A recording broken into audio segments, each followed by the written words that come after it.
মৌলভীবাজারের মাঝদিঘি আশ্রয়ণ প্রকল্প 4 বছর আগে চালু হলেও অধিকাংশ ঘরে এখনো ঝুলছে তালা। অন্যদিকে আওয়ামী লীগের নামে দখলে রাখা ঘরগুলোতে বাস করছে বহিরাগতরা। ঘর বরাদ্দে অনিয়ম ও অব্যবস্থাপনার কারণে প্রকৃত ভূমিহীনরা বঞ্চিত হয়েছেন বলে অভিযোগ রয়েছে। পরিত্যক্ত তালাবদ্ধ ঘরগুলো উদ্ধার করার দাবি জানিয়েছেন স্থানীয়রা। শেখ সিরাজুল ইসলাম সিরাজের পাঠানো তথ্য, চিত্রের ডেস্ক রিপোর্ট।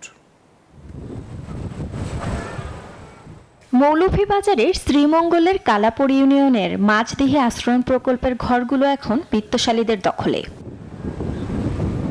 2020 সালের মে মাসে সাবেক প্রধানমন্ত্রীর কার্যালয়ের অধীনে ভূমি ও গৃহহীনদের জন্য আশ্রয়ণ 2 প্রকল্প বাস্তবায়িত হয়। তবে নির্মাণের 4 বছর পেরিয়ে গেলেও 577টি ঘরের মধ্যে 135টি এখনো তালাবদ্ধ।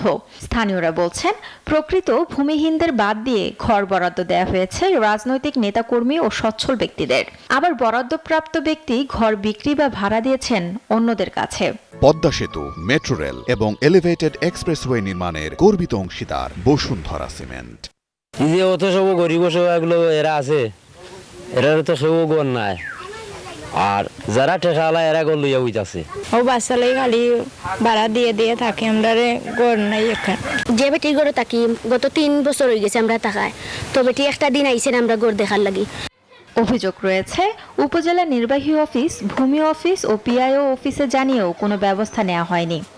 তারা অনেক সময় অনেক প্রভাব দেখাইতো, যারা গরিব আছিল এরারে গেছ থেকে বিভিন্নভাবে এই টাকা লাগবো পয়সা লাগবো গন্ডি তৈলে কইয়া বিভিন্নভাবে টাকা পয়সা নিয়েও মানুষে গড় পায় নাই। আমি তো গড় পাইছি না, আবেদন করছি, আমরা দৌড়াদৌড়ি বহুত করছি, পাইছি না। ওখান মনে করো আর একজনের একটা গড় আমরা আশ্রয় লইছি আইয়া। তবে এই ঘটনা পুরোপুরি সত্য বলে জানান উপজেলা নির্বাহী অফিসার।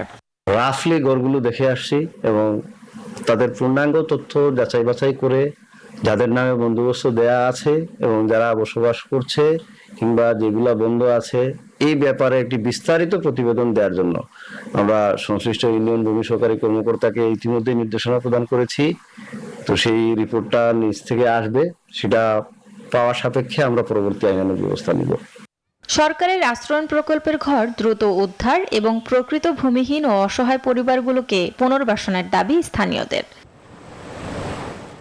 Desk report, news 24।